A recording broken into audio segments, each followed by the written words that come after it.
¿Estás microfonado ya, Juan? Sí. Ya está. Juan Iranzo, ustedes lo conocen, es uno de los grandes economistas de este país. Tiene la mala suerte de ser amigo mío, pero bueno, eso con el tiempo se cura.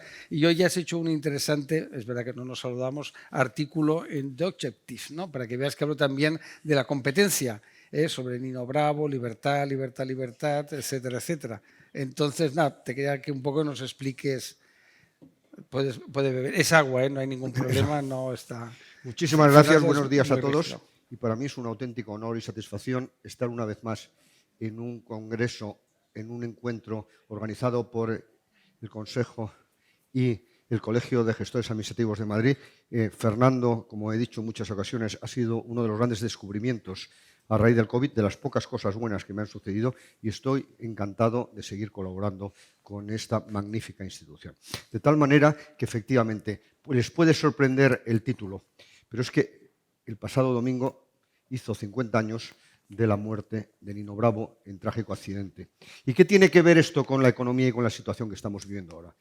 Que una de sus principales canciones fue Libre.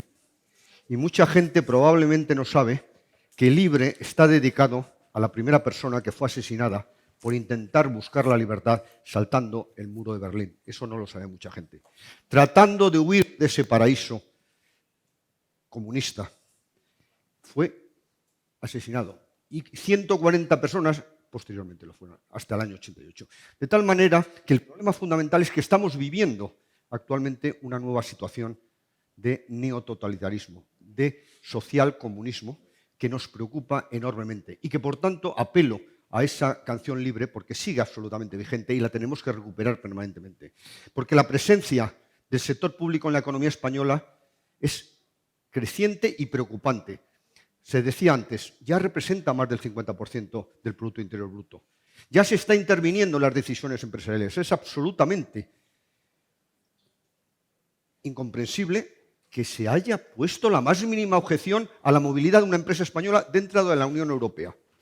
Es completamente inaceptable el grado de totalitarismo que se está alcanzando en el sistema fiscal, que nos está expropiando, porque es confiscatorio para muchas personas, a los ciudadanos y está restando competitividad a las empresas.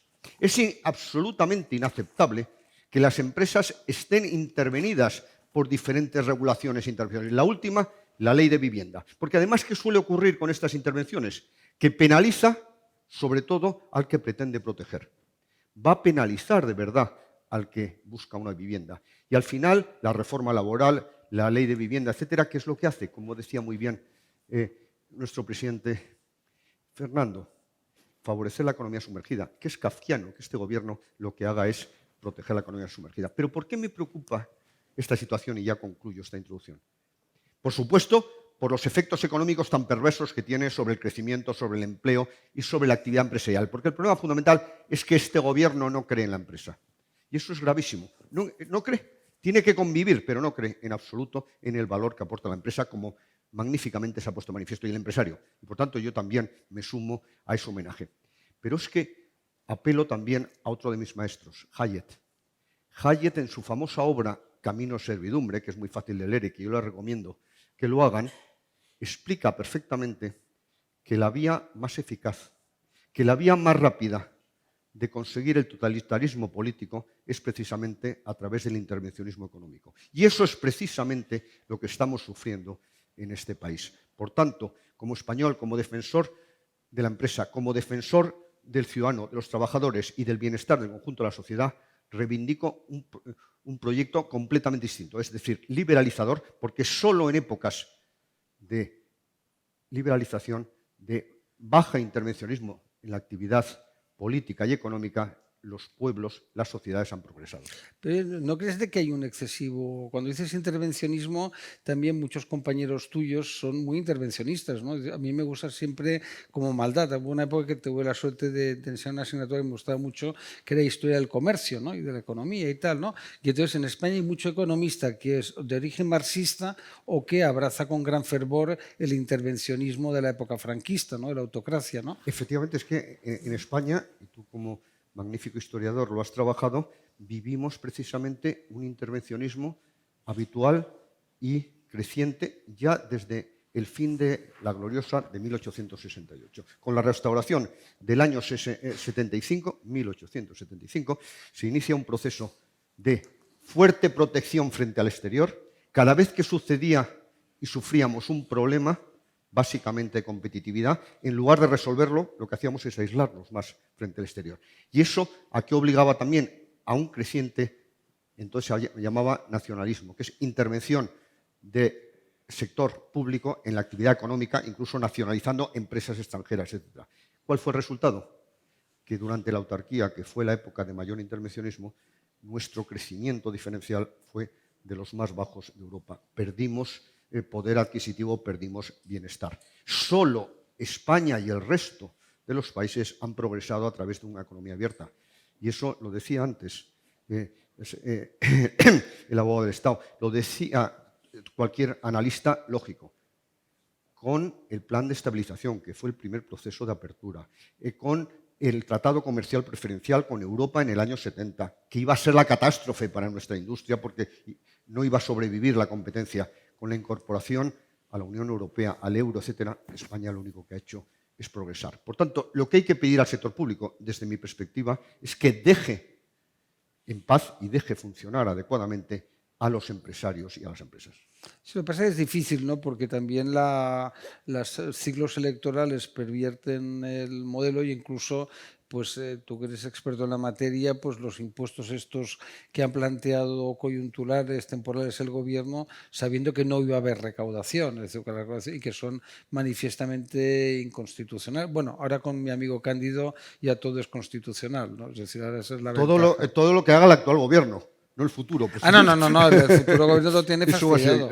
No, pero me fascina porque yo siempre que me había quejado de que el Constitucional era lento, la verdad, Cándido, hay que reconocerle que es súper rápido, es decir, no para de emitir y hacer notas, etcétera, ¿no? Es fascinante, ¿no?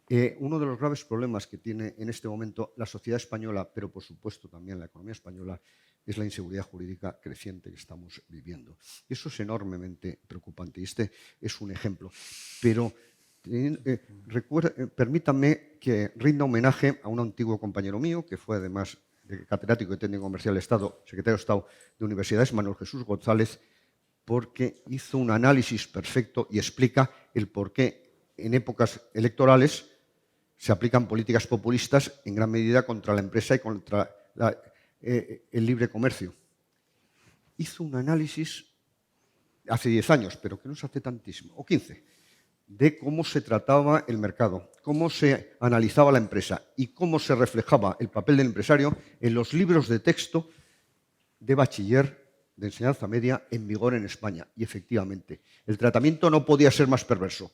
Y a mí me han enseñado libros de texto muy recientes que siguen en esa línea. Eso hace que profundamente, desde los orígenes de la formación, que es lo que queda más asentado en una persona, se haya penalizado enormemente la idea del capitalismo como factor de creación de riqueza y el empresario como impulsor de esa riqueza. Ahí a mí otra cosa que siempre me llama la atención es la falta de rigor y esta alegría con el descontrol presupuestario. Hay un personaje que tú conoces bien, que a mí es muy viejo, antiguo, es Luis López Ballesteros, ¿no?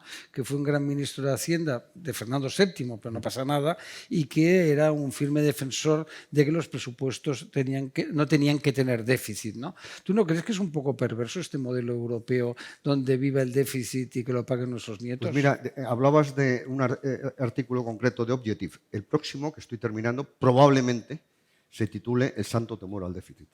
Y precisamente fueron los escolásticos quienes ya establecieron los gravísimos problemas que generaba el déficit público. No solo desde el punto de vista económico, que los genera, porque complica la política económica, porque incide en el déficit de la balanza por cuenta corriente, porque genera, y ese es el problema fundamental, un efecto crowding out, un efecto expulsión sobre la inversión privada, porque le detrae fondos, sino porque es un problema ético y moral, porque estás trasladando a las generaciones futuras malestar a costa de tu bienestar presente. De tal manera que, por supuesto, yo no puedo estar más de acuerdo y recordarás que hace ya demasiados años apoyamos desde el Instituto de Estudios Económicos o definimos el modelo de lo que fue la Ley de Estabilidad Presupuestaria, que, como no puede ser menos, preveía que el déficit público solo debería ser consecuencia de un desajuste en la situación económica prevista, que no se cumpliera el escenario económico, pero que de partida no podía tener.